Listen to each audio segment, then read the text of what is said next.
The reunion. My mother told me, we went to the funeral. How is my father standing in front of me? Quote. The Prodigy's canvas. Olivia James was 5 years old when her small fingers first gripped a paintbrush with uncanny precision. Her canvases burst with colors and shapes that defied her age, landscapes and portraits rendered with an emotional depth that left adults speechless. Her father, Marcus James, would sit beside her for hours in the converted sunroom studio he built specifically for her, watching with pride as she created worlds on canvas.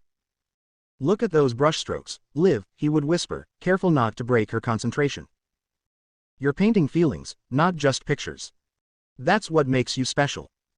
Marcus was no artist himself. His empire was built in real estate development across Chicago's expanding suburbs, but he recognized genius when he saw it. While other fathers pushed their daughters toward ballet or gymnastics, Marcus championed Olivia's artistic talents with unwavering dedication. Eleanor, Olivia's mother, initially concerned about her daughter's intense focus on painting, soon became her biggest promoter. When she posted Olivia's first complete landscape series online, 12 stunning interpretations of Lake Michigan through changing seasons, the response was immediate. Gallery owners reached out. Art collectors inquired. A prodigy had emerged.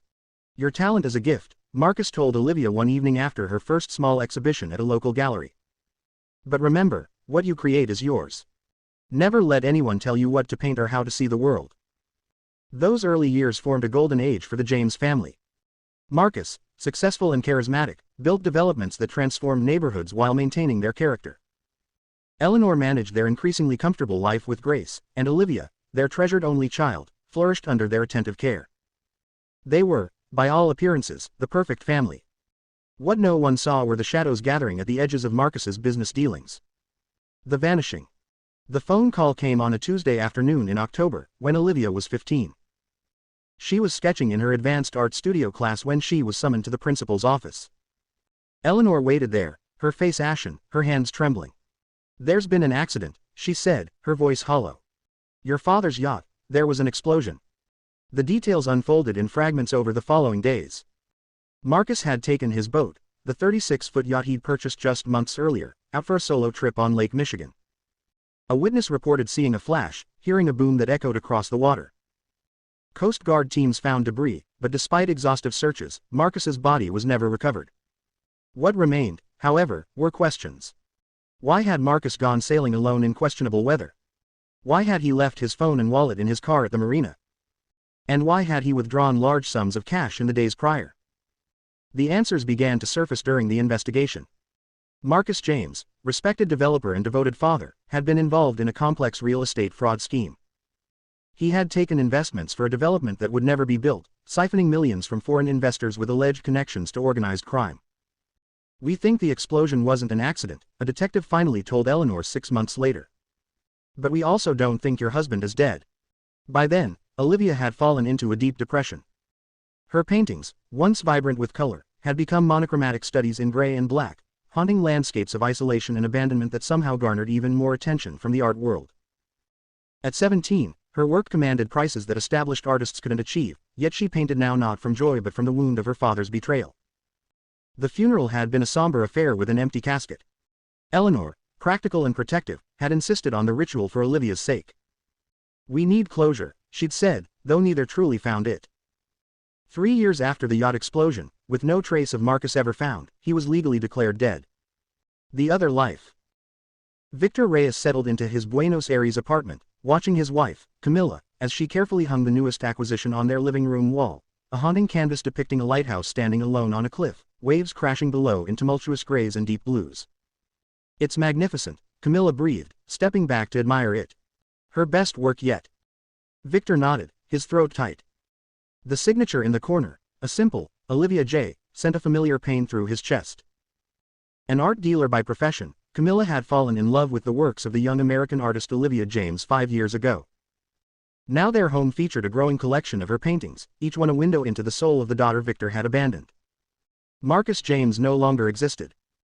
The skilled surgeon in Bogotá had altered his appearance enough, refined nose, reshaped jaw, altered hairline, to make him unrecognizable to casual acquaintances. But he'd refused full reconstructive surgery, too afraid of the anesthesia and the possibility of never waking up. His distinctive eyes remained unchanged, as did the small crescent-shaped scar near his right temple from a childhood accident. Victor Reyes, ostensibly a retired businessman from Spain who had made his fortune in technology investments, had met Camilla at an art auction in Madrid. She was vibrant, passionate about art, and brilliantly connected in the art world. Their whirlwind romance had led to marriage within a year. What Camilla didn't know was that her husband spent hours alone staring at Olivia's paintings, tracing the evolution of his daughter's technique and the darkening of her themes after his death. She didn't know that the nightmares that sometimes woke him were filled with explosions and betrayals. She didn't know that when he claimed to be checking investment portfolios on his laptop, he was often scanning news from Chicago, searching for mentions of his former family. "She's having a major exhibition in New York next month," Camilla said, interrupting his thoughts. "The first comprehensive showing of her work. We should go." Victor felt his heart rate accelerate. "New York is complicated for me. Tax issues from years ago." Camilla laughed. "Victor, you're being ridiculous. That was under your former company. Besides, I've already made arrangements. The gallery owner is a dear friend, and he's promised us a private viewing before the official opening."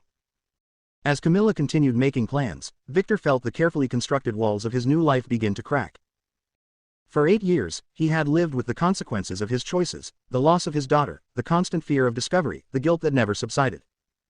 Now, the possibility of seeing Olivia, even from a distance, filled him with both terror and desperate longing. What he couldn't know was that this exhibition would become the collision point of his past and present lives. The recognition. Olivia stood in the center of the gallery, surrounded by the evolution of her artistic journey. At 23, she had achieved what most artists worked a lifetime to accomplish: critical acclaim, commercial success, and a distinctive style that made her work instantly recognizable. The New York exhibition, titled Absences, featured 63 pieces spanning her career, from her earliest childhood paintings to her most recent works. "You've outdone yourself," Eleanor said, squeezing her daughter's hand. Now in her early 50s, Eleanor had rebuilt their lives after Marcus's disappearance, managing Olivia's career with shrewd acumen while protecting her from exploitation. "I wish he could see this," Olivia said quietly. Despite everything, the betrayal, the abandonment, the lies, part of her still longed for her father's approval. The man who had first recognized her talent, who had built her first studio, who had told her that her art mattered. "I know, sweetheart," Eleanor replied, her voice tight. They rarely spoke of Marcus now. The private viewing before the official opening was restricted to select collectors and critics. Olivia circulated through the small crowd, discussing her techniques and inspirations with practiced ease. When her gallery owner, Robert, approached with a striking couple, she turned with a professional smile. "Olivia, I'd like you to meet 2 of your most dedicated collectors. Camilla Reyes has acquired several of your major pieces for private clients, and more recently for her personal collection." Olivia extended her hand to the elegant woman with dark, curling hair. "It's a pleasure to meet someone who connects so deeply with my work." "The pleasure is entirely mine," Camilla replied warmly. "Your paintings speak to something profound in the human experience. This is my husband, Victor." When Olivia turned to the man standing slightly behind Camilla, time seemed to stop. Those eyes she would know anywhere, eyes that had crinkled at the corners when he laughed, eyes that had welled with pride at her first exhibition. The shape of his face was different, the hair grayer and styled differently, but those eyes belonged to one person. Her father. The champagne flute slipped from her fingers, shattering on the polished concrete floor. The sound jerked her back to reality, but her voice emerged as barely a whisper. "My mother told me, we went to the funeral. How is my father standing in front of me?" Quote. Victor. Marcus paled visibly, taking an instinctive step backward. Around them, conversations faltered as attention turned to the commotion. Camilla looked between them in confusion. "I'm sorry, there must be some mistake." "No mistake," Olivia said, her voice stronger now, anger rising to replace the shock. "This man is Marcus James. My father. Who was supposed to have died 8 years ago." Marcus raised his hand slightly, as if in surrender. "Olivia, please." Eleanor appeared at her daughter's side, drawn by the disturbance. Her gasp was audible when she saw the man standing before them. "You," she breathed, years of pain distilled into a single word. Marcus glanced frantically toward the exit. "I should go." "Don't you dare," Eleanor said, her voice low and dangerous. "You don't get to disappear again." Around them, gallery staff were discreetly ushering other guests to a different room, sensing a private crisis unfolding. Robert remained nearby, concerned and confused but unwilling to interfere. Camilla's expression had transformed from confusion to dawning horror as she looked at her husband, this stranger she thought she knew. "Victor, what is happening?" Quote. His name isn't Victor, Olivia said, her artist's eye cataloging the surgical alterations to her father's face even as her heart pounded with rage and grief. His name is Marcus James. He's supposed to be dead. We buried an empty casket. Marcus closed his eyes briefly. When he opened them, they held a resignation that hadn't been there before. Perhaps we should speak somewhere private. The reckoning. The gallery's small conference room became the stage for a family reckoning 8 years in the making. Camilla sat rigid beside Marcus, her face a mask of controlled fury. Eleanor and Olivia faced them across the table, neither having shed a tear despite the emotional earthquake shaking their foundations. Start talking, Eleanor said flatly. Marcus, it was impossible for Olivia to think of him as Victor, seemed to have aged another decade in the past hour. I never meant for it to happen this way. You faked your own death, Olivia said. You let us mourn you. You let us think you were dead in the water somewhere. He nodded, unable to meet her gaze. The investment scheme wasn't supposed to go that far. It started small, using one project's funding to cover shortfalls in another. Then things escalated. The people I ended up owing money to, they don't use courts to settle debts. So you ran, Eleanor said. I tried to find another way out. I really did. But when I realized who I was actually dealing with, what they would do not just to me, but potentially to both of you, I made a choice. A choice to abandon us, Olivia said. A choice to protect you, he countered, finally looking at her directly. If I had stayed, if I had been found, you would have been in danger too. These people use family as leverage. Camilla spoke for the first time since they'd entered the room. Were we ever really married? Is anything you told me true? Quote. Marcus turned to her, genuine pain in his expression. The marriage is legal, just under a different name. And everything I feel for you is real. You're the one thing in my new life that isn't built on lies. Except that you've been obsessively collecting your daughter's artwork, Camilla said coldly. Using me to maintain a connection to the family you abandoned. The revelation struck Olivia like a physical blow. You've been buying my paintings. All this time. Quote. Marcus nodded. From the beginning. Through different buyers at first, then through Camilla after we met. Your work, it was my only window into your life. That's not just twisted, it's cruel, Eleanor said. You've been watching her from afar while she struggled through losing you. The paintings changed after you died, Camilla said quietly to Marcus. I always commented on that to the dealers, how the early work showed such joy and the later pieces carried such profound loss. It was your daughter's grief I was collecting. The silence that followed was deafening. What happens now? Olivia finally asked, addressing no one in particular. Now, said a new voice from the doorway, we have some additional questions for Mr. James. A man in a dark suit stood there, flanked by another man and a woman in similar attire. He held up a badge. FBI. We've been tracking financial movements connected to the James case for years. When the gallery owner called the police about a disturbance involving someone claiming to be the presumed dead Marcus James, it triggered an alert in our system. Marcus's shoulders slumped, as if a final weight had descended upon them. Marcus James, the agent continued, you're under arrest for wire fraud, investment fraud, faking your own death, and evading prosecution. You have the right to remain silent. As the agents led Marcus away, he looked back once at Olivia. I never stopped loving you, he said. Every painting of yours on our walls was because I was so proud of who you've become, even without me. Olivia didn't respond. She wasn't sure if she ever would. The aftermath. The arrest of Marcus James, or Victor Reyes, as he had been living, made international headlines. The art world buzzed with the dramatic story of the prodigy painter reunited with her fraudster father at her own exhibition. Sales of Olivia's work skyrocketed, though she found it difficult to paint in the months that followed. Camilla, initially devastated by the deception, found herself in an unexpected position. Having built her reputation as an art dealer with impeccable taste, she now faced potential professional ruin by association. Yet it was Eleanor who reached out to her first. You're as much a victim in this as we were, Eleanor told her over coffee 3 weeks after the arrest. Different circumstances, but the same liar. Their shared experience formed the foundation of an unlikely friendship. Camilla's knowledge of the art world complemented Eleanor's business acumen. Within 6 months, they had established a foundation to support young artists from disadvantaged backgrounds, creating something positive from their shared trauma. Marcus, facing multiple federal charges, cooperated fully with authorities. His testimony helped bring down several key figures in the criminal organization he had feared for so long. In exchange, his sentence was reduced, though he would still spend a significant portion of his remaining years in prison. For Olivia, the path to healing was complex. The revelation that her father had been alive all along, watching her from a distance, collecting her work, forced her to revisit grief she thought she had processed years ago. She visited him in prison once, 6 months after his arrest. The meeting was brief and tense. "I followed your career every step of the way," he told her.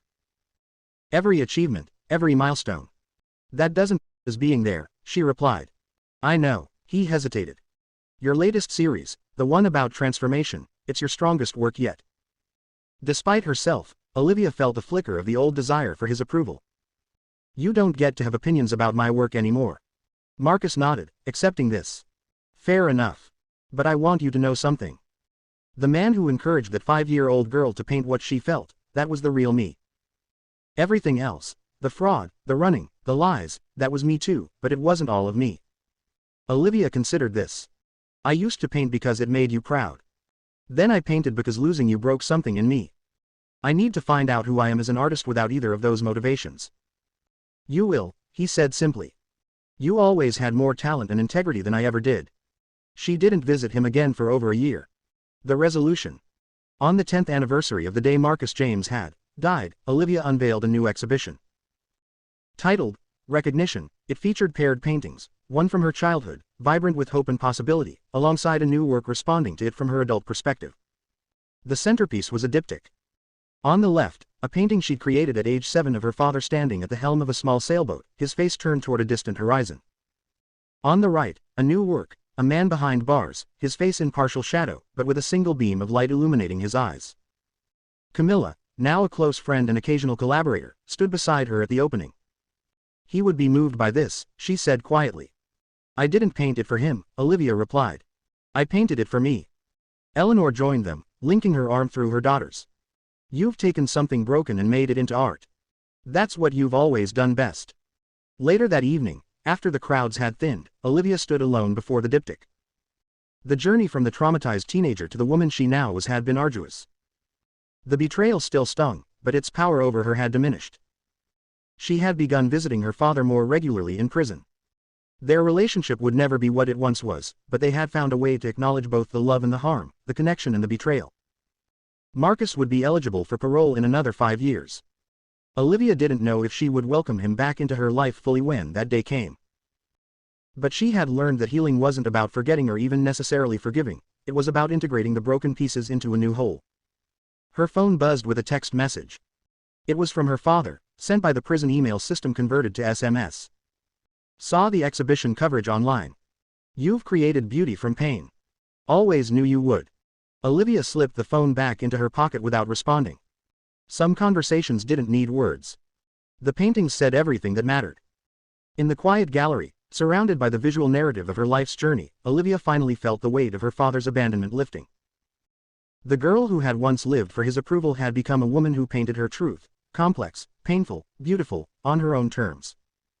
The question that had haunted her that day in the gallery, "How is my father standing in front of me?" no longer defined her. The answer, like all important answers, had been complicated and unsatisfying. But in working through it, in painting through it, she had reclaimed her story. And that, perhaps, was the greatest art of all.